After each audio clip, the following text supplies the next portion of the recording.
तो मैं हूं हसन मेहंदी खान और आप देख रहे हैं केएमबी न्यूज़। इस समय हम सुल्तानपुर के प्रतापगंज बाज़ार में मुकुंदपुर ग्राम सभा है, तकरीबन रोड से 1-1.5 किलोमीटर के फासले पे यह है। और यहाँ पर एक आश्रम बना हुआ है और इस आश्रम का नाम है धर्मार्थ श्री शिवम्बरा धाम सिद्धपीठ आश्रम ज्योतिष अनुसंधान न्यास केंद्र इसका नाम है, जो कि अभी नया बना हुआ है। यहाँ पर तकरीबन 3 दिन से पूजा चल रही थी लगभग, और पूजा के बाद जो भी हिंदू समाज का इस पीठ का जो भी सिस्टम था वो सब हो रहा था। और हमारे कैमरामैन दिखाएंगे कि देख लिए किस तरीके से यहाँ पे टेंट लगा हुआ है। ये यहाँ पे जो इसकी छतरी उतरी होती है बनी हुई है, और यहाँ पर सब जो क्या कहते हैं आश्रम के पीठ होते हैं, बाबा होते हैं और महाराज होते हैं, साधु जी जो होते हैं वो सब यहाँ पर मौजूद हैं।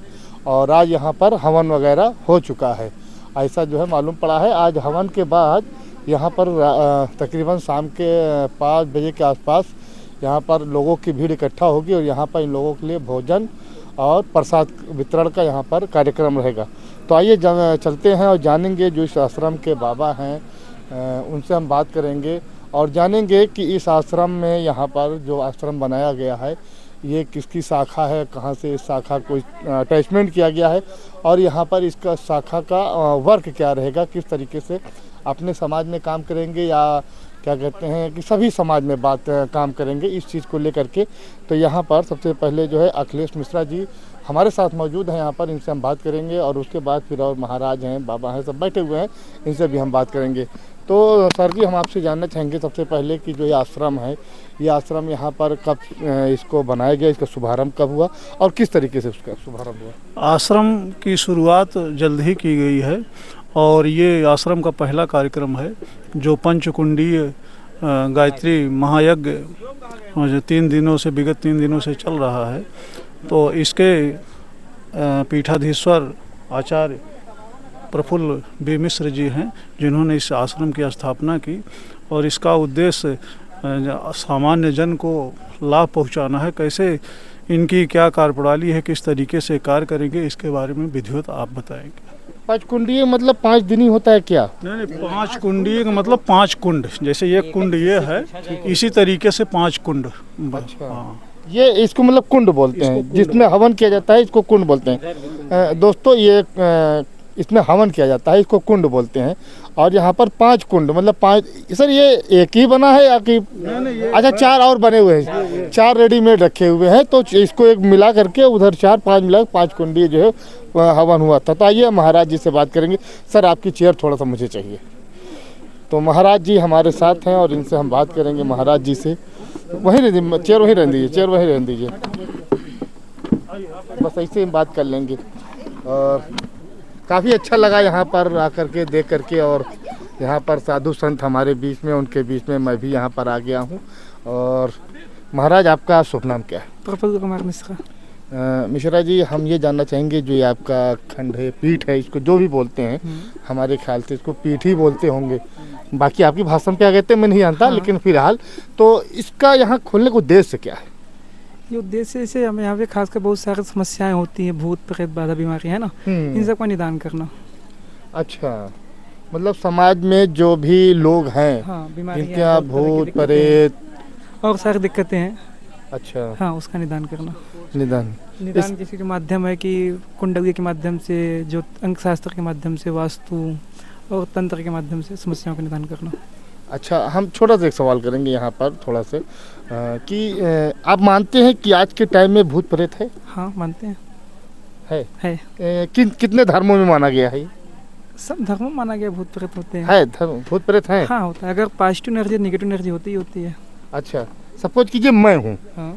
और हम जो है जैसे मसलन की एक छोटी बात अलग बात में कर दूं। हाँ। अभी मेरे पेट में कुछ ना हो या मेरे शरीर में कोई तकलीफ ना हो। हाँ। लेकिन अगर मैं डॉक्टर के पास जाऊं। हाँ। और मैं डॉक्टर से कहूँ डॉक्टर साहब मेरे पेट में बहुत तेज दर्द हो रहा है। हाँ। बर्दाश्त नहीं हो रहा है, तो डॉक्टर 4-5 इंजेक्शन बगैर पूछे ठोक देगा वो। हाँ। लेकिन ऐसा नहीं था, पर चेक किया जाता है कि आपको दिक्कत है नहीं है, वो तंत्र के माध्यम से पता चल जाता है। वो कैसे, वही चीज़ तो मैं जानना चाहता हूँ, कैसे आप जानते हैं? मतलब मैं आ गया हूँ। हाँ। तो क्या आप बता सकते हैं कि मेरे अंदर कौन सा भूत है? वो आपकी एक्टिविटी से पता चल जाएगा, आपकी बातचीत से, आपके वास्तु चेक करने के बाद पता चल सकता है कि आपने कैसा भूत प्रेत है नहीं है, आपकी समस्या। मतलब कोई एक विशेष विद्या है उसके जरिए से जानते हैं क्या? हाँ, वो कुछ सिद्धियाँ होती हैं। मतलब उसको पूर्ण करना पड़ता है, उसकी पढ़ाई करनी पड़ती है। नहीं, उसकी साधना करनी पड़ती है। साधना, साधना बोले तो छिल्ला कह सकते हैं दोस्तों।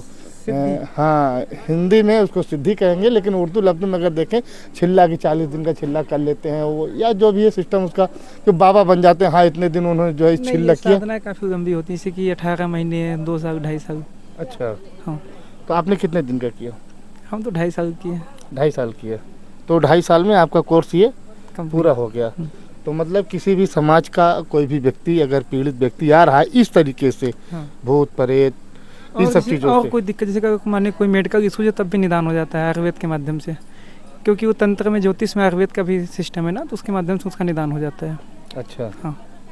नहीं मसलन मान लीजिए मैं आया हाँ, और मैंने बताया कि महाराज जी हमारे पेट में बहुत दर्द है, हाँ, हाँ। ठीक है, तो आप किस तरीके से जानेंगे कि मेरी बीमारी है या कि भूत प्रेत? ये तो चेक करने के बाद पता चल जाएगा बीमारी भूत प्रेत है। चेक करना पड़ेगा। हाँ, चेक करना पड़ेगा उसको। तो अगर जैसे आप अपने आस कुछ कि दोनों का इलाज साथ होगा, आयुर्वेदिक भी और प्लस भूत प्रेत वाला भी? नहीं, एक टाइम में एक ही होगा। एक टाइम में? जैसे कि आप आएंगे पर देखना पड़ेगा आपके अंदर क्या कंडीशन है। पर जैसे पेट दर्द हो रहा है कि नहीं हो रहा, पता चल जाएगा, बैठेंगे खुद ही पता चल जाएगा क्या हो रहा है कि नहीं हो रहा है। अच्छा, मतलब हमारी एक्टिविटी से आपको पता चल जाएगा हाँ। कि इसके अंदर क्या है, हाँ। भूत प्रेत है या कि फर्जी वाला अगर दर्द भूत है? प्रेत नहीं होगा तो आयुर्वेद का ट्रीटमेंट दे दिया जाएगा, भूत प्रेत होगा तो फिर उसके उपचार पहले कौन सा आप उसका ट्रीटमेंट इलाज करेंगे? पहला कौन सा, भूत प्रेत वाला करेंगे या कि पहला आयुर्वेदिक वाला? ट्रीटमेंट तो आयुर्वेद का ही करते हैं। पहला आयुर्वेद का करते हैं। अच्छा, उससे अगर उसको रिलीफ नहीं मिलता है तो फिर तंत्र का दिक्कत, और तंत्र की दिक्कत तभी आती है जब खासकर मकान में कोई दोष होता है। जैसे कि अगर हमारा नैऋत्य कोण अगर खराब है तभी भूत प्रेत की दिक्कत आती नहीं भूत प्रेत की। अच्छा, अगर साउथ वेस्ट अगर कट है, गड्ढा है, कुछ कमी होगी दक्षिण पश्चिम में, तभी भूत प्रेत की दिक्कतें आती हैं, समस्याएं पैदा होती हैं। अच्छा, ये समस्याएं पैदा होती नहीं है। अच्छा, हम अपने दर्शकों को एक बात और बताना चाहेंगे आपके माध्यम से। मसलन अगर हम कोई नया घर बना रहे हैं, हाँ, नया मैंने कोई प्लॉट खरीदा या मेरा अपना निजी प्लॉट है, हाँ। मैं घर बना रहा हूँ, तो घर का जो दरवाज़ा होता है आगे का, जिससे हमारी घर में एंट्री होती है, और एक दरवाज़ा होता है पिछवाड़े का, जो घर के पीछे का होता है बाहर निकलने का, तो ये इसका दोनों का मुंह किधर होना चाहिए? जैसे कि जो सबसे अच्छी डायरेक्शन मानी जाती है उत्तर और पूरब की, या तो उत्तर और नॉर्थ हो या मतलब तो ये ईस्ट और हो। ये। हाँ, इसमें डायरेक्शन N1 N2 करके चलते हैं इसमें।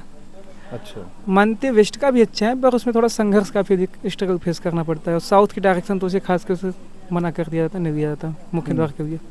मतलब अगर किसी की स्थिति ऐसी नहीं है कि पूरब कर ले या उत्तर कर ले, अगर वो दक्षिण कर ले या पश्चिम उसका बन रहा है दिक्कतें तो फेस होती हैं, दिक्कतें आती हैं, समस्याएं उसमें आती हैं। फिर आती हैं। अगर आपको साउथ फेसिंग मकान, आप साउथ फेसिंग कर रहे हैं, मुख्य द्वार अगर दक्षिण में कर रहे हैं, तो कोशिश करें कि पीछे अपना डाउन करें, आप आगे उठा के रखें, पीछे डाउन करें, तब तो मकान अच्छा सूट करेगा। अगर अपना आगे डाउन करते हैं, पीछे उठा देते हैं उत्तर को ना, तो दिक्कत समस्याएं बढ़ जाएंगी। उसके लिए क्या समाधान? तो उसका वास्तु विजिट करना पड़ेगा, अच्छा, तब पता चलेगा क्या करें। अच्छा, अगर समस्याएं आएंगी, दिक्कतें ऑटोमेटिक होना स्टार्ट हो जाती हैं उसमें। चलिए, बहुत बहुत आपका धन्यवाद, आपने बहुत अच्छा जवाब दिया। लेकिन कुछ और आपसे सवाल करेंगे, लेकिन आप थोड़ा सा नर्वस न होइएगा। मैं नॉर्मली आपसे बात कर रहा हूँ, चूँकि हाँ। मैं जानना चाहता हूँ कि जो ये होता है कहाँ तक हकीकत है, कहाँ तक नहीं है, हाँ। इन सब चीज़ों को लेकर के। अच्छा, जैसे कि हिंदू धर्म की किताब है गीता, हाँ, और मुस्लिम धर्म की किताब है कुरान शरीफ, ठीक?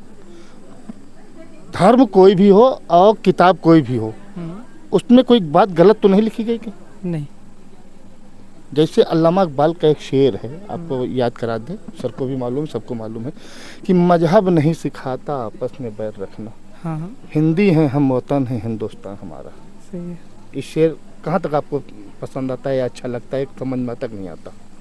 समझ में आता है, आता है एकदम अच्छे से। कहीं गीता में इस चीज़ का वर्णन तो नहीं किया गया है किसी गैर मजहब या किसी गैर आदमी को या पड़ोसी को या मुसलमान है या कोई और है, मसलन एससी है, बैकवर्ड कोई अगर हमारे बगल है या सामने है तो उसको परेशान किया जाए, ऐसा तो नहीं लिखा हुआ? ऐसा कुछ नहीं है, कहीं नहीं लिखा हुआ ना? नहीं। लेकिन आज के समाज में क्या हो रहा है?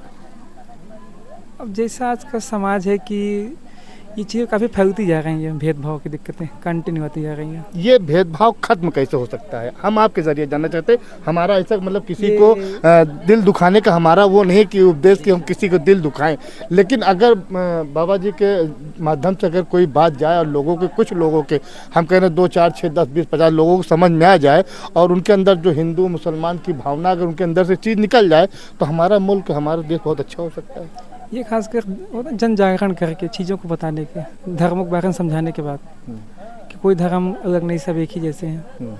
अगर इसके बारे में बताया जाए, अच्छे से जानकारी दी जाए तो भाईचारा आ सकता है इसमें।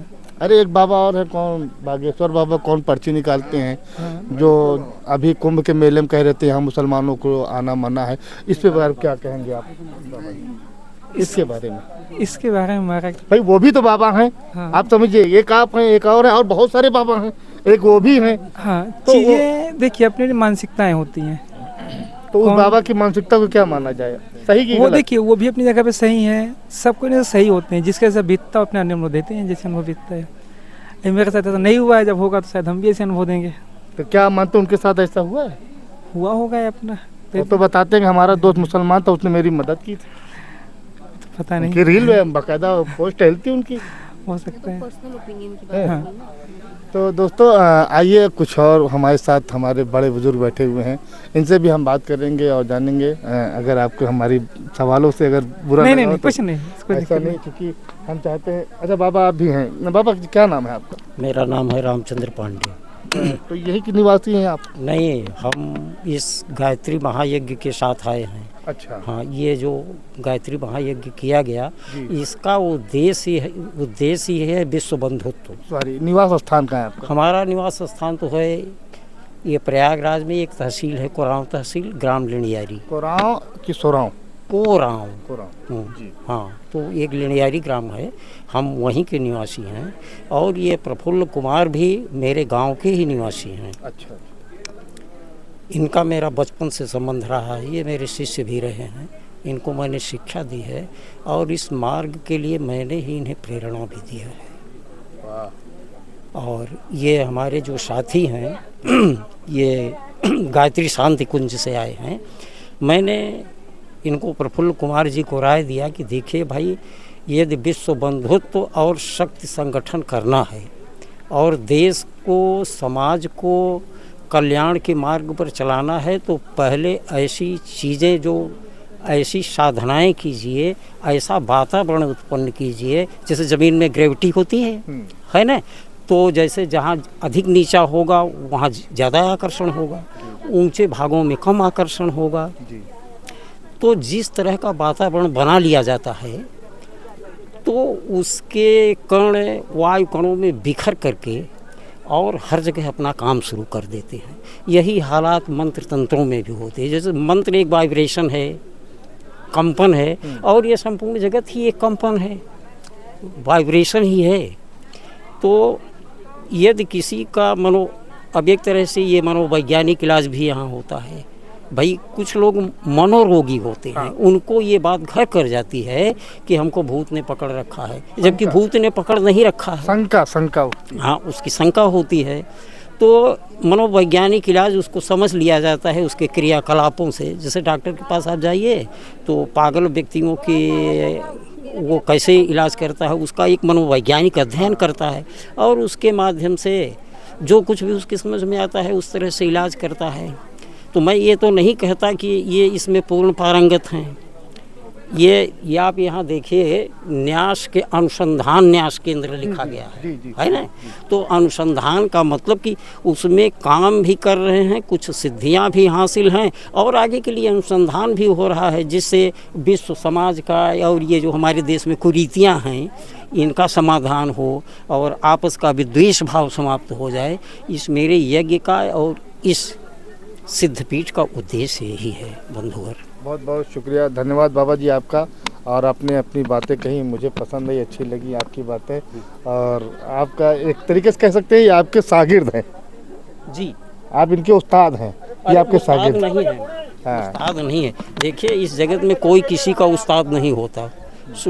ये आत्म केंद्रित बातें होती हैं, आत्मा से जो प्रेरणाएं निकलती हैं, आत्मा विद्या देने वाला, कैसी भी विद्या हो, शिक्षा कोई भी हो, शिक्षा देने वाला गुरु हो। नहीं, वो बात ठीक है, गुरु न। हाँ, गु माने अंधकार और रू माने प्रकाश। तो प्रकाश का मतलब ये हुआ कि एक टार्च दे दी गई और अंधेरे में वो अपना चलेगा। अब हम तो हमेशा उसके साथ रहेंगे नहीं कि हमेशा से, जहाँ आपका हाँ, जहाँ भी आवश्यकता होगी, यदि मुझे पूछा जाएगा तो मैं मार्गदर्शन करता रहूँगा। चलिए, बहुत बहुत धन्यवाद। आइए इन लोगों से बात कर लेते हैं, चूँकि वक्त ज़्यादा हो रहा है और टाइम कम है क्योंकि वीडियो ज़्यादा लंबी हो जाएगी, तो इनसे जी जी जी आप और आप जी ये तीनों लोग जो हैं गायत्री महायज्ञ के मतलब वरिष्ठ कार्यकर्ता हैं शांति कुंज के। शांति कुंज। हाँ, और इनको इसीलिए बुलाया गया है कि इस क्षेत्र का कल्याण करने के लिए आप ऐसा यज्ञ करवाइए कि यहाँ के लोगों को शांति मिले। चलिए मैं अब आगे इनसे बात कर लेता हूँ। तो किससे बात करें सर? आपसे बात कर लेंगे, आपसे एक लोगों से बात कर पाएंगे क्योंकि टाइम नहीं है। आपसे बात कर लें। चलिए आचार्य से। बाबा पैरों इधर कर लीजिए तो हम बतिया लें इनसे फिर भैया। अरे सबसे बतिया तो बहुत ज़्यादा टाइम हो जाएगा। ज़्यादा टाइम आप खुद ही ले रहे हैं। तो क्या नाम है सर आपका? रविन्द्रनाथ पांडे। रविन्द्रनाथ पांडे जी। पांडे जी आप किस संस्थान से जुड़े हुए हैं? शांति कुंज हरिद्वार से। शांति कुंज। हाँ इसमें आता है सबसे पहले शांति। हाँ। शांति का माने क्या होता है? शांति माने जो हमारे चित्तवृत्तियाँ जो बाहर भटक रही हैं, निगेटिविटी में जा रही हैं, हमारे की समाज की कि हमारे मुल्क की? समाज की। समाज से मुल्क बना है, समाज से राष्ट्र बना है। जी जी। व्यक्ति से परिवार, परिवार से समाज, समाज से राष्ट्र बना है। तो हमारे राष्ट्र नहीं, हम तो वसुधैव कुटुंबकम की बात करते हैं। जब हम हमारी शाखाएं तो पूरे विश्व में फैली हुई हैं, गायत्री परिवार की शाखा। हाँ, गायत्री परिवार। हाँ, तो हम वसुधैव कुटुंबकम की बात करते हैं। ये जो है लोक कल्याण हो, सबका कल्याण हो। यहाँ तक हमारे परम पूज्य गुरुदेव पंडित श्री राम शर्मा आचार्य जी ने तो युग निर्माण की बात कही है कि युग परिवर्तन कर देंगे, युग निर्माण हो जाएगा। जन जन में जब गायत्री जपी जाएंगी, घर घर में यज्ञ होंगे तो युग परिवर्तन होगा, सतयुग का आगमन होगा, धरती पर स्वर्ग होगा, जन जन में देवत्व विकसित होगा, तो तभी सुख शांति आएगी। इसलिए हमारी जो योजनाएं चल रही हैं, यहाँ जो कार्यक्रम हुआ, एक अनूठा कार्यक्रम हुआ है। यहाँ अभी कोई कार्यक्रम वैसे हुए नहीं, तो हम लोग सोचे कि इन्हीं के माध्यम से इनका भी जो हो जाएगा, परिष्कार भी हो जाएगा, यहाँ कार्यक्रम भी हो जाएगा, उद्घाटन भी हो जाएगा, प्रवेश भी हो जाएगा, और हम लोगों का भी कार्यक्रम होगा, तो और लोग परिजन जुड़ेंगे अड़ोस पड़ोस के, और हमसे जुड़ करके वो लाभ लेंगे। तो किसी भी धर्म का हो, किसी भी मजहब का हो, हर मजहब शांति चाहता है, कोई लड़ाई झगड़ा नहीं चाहता है। और जो आपका शांति कुंज है, तो जैसा कि आपने बताया पूरे विश्व में फैला हुआ है इस समय, और वो अपने तरीके से काम कर रहा है। लेकिन इस समय अगर हम अपने मुल्क की बात करें, जो हमारा धरती माँ है, इस समय इसको जो है काफ़ी परेशानी हो रही है, और इसी मुल्क के लोग परेशान कर रहे हैं। जैसा कि हाँ, यही अपने ही घर के जो है बैठे हुए हैं जयचंद बन करके, जो है ये जो है परेशान कर रहे हैं। कोई मजहब ये नहीं कहता कि किसी गैर मजहब के लोगों को परेशान करो, सताओ, मारो। नहीं, मजहब से इसमें नहीं है। जैसे आतंकवादी हैं, आतंकवादियों का जो है कोई मजहब नहीं होता, कोई मजहब नहीं होता। तो दुष्ट लोगों का कोई न जात होती है न कोई धर्म होता है, लोगों को परेशान करने का उनका कर्म ही है। तो मजहब थोड़ी कहेगा कि जो है दूसरों से मारा करे, दूसरे का नुकसान करो, लेकिन उसी के आड़ में बहुत सारे नाजायज लोगों की, धर्म के आड़ में बहुत से अनर्थ हो रहा है। हमारे पास शब्द नहीं है कहने का। ये धर्म के आड़ में, अपने ही लोगों में, अपने ही इस धर्म के आड़ में। लेकिन अगर हमारा मानना ये है कि इस यज्ञ के जरिए से अगर हम चाहें तो अपने समाज को सुधार सकते हैं। ये इसीलिए किया जाता है। इसी से सुधार होगा ही, यह अंतिम विकल्प है। इसके अलावा दुनिया में कोई विकल्प नहीं है कि सुधार ले आ सके, क्योंकि यज्ञ से ही लोगों का कल्याण होगा। हाँ, यज्ञ के साथ साथ मेरा अपना ख्याल है कि शिक्षा भी जरूरी है। शिक्षा तो है ये है, बगैर शिक्षा के हम यज्ञ भी नहीं कर पाएंगे। नहीं कर पाएंगे। कौन सा मंत्र पढ़ लें? नहीं, बिना शिक्षा कैसे होगा? बिना शिक्षा के तो पशुवत है।